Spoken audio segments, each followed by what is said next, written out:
যুবকের বিচার করতে গিয়ে হঠাৎ থমকে দাঁড়িয়ে পড়লেন কেন?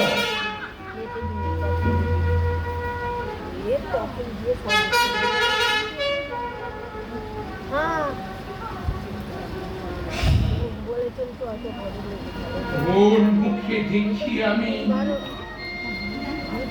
আমার পুত্র সমানিককে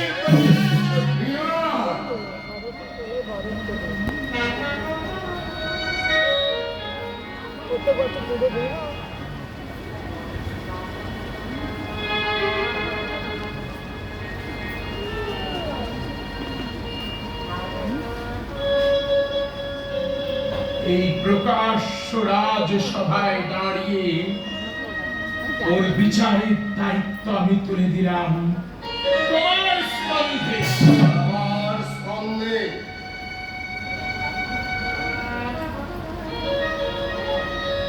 তাহলে এই মুহূর্তে মহারাজা বিরাটের হৃদয়ে পুত্র স্নেহ উদ্গম হয়েছে।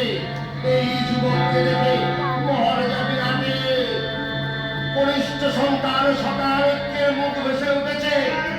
কিন্তু আমি কঠোর কঠিন এই প্রকাশ্য রাজসভায় দাঁড়িয়ে আমি এই যুবকের বিচার করব।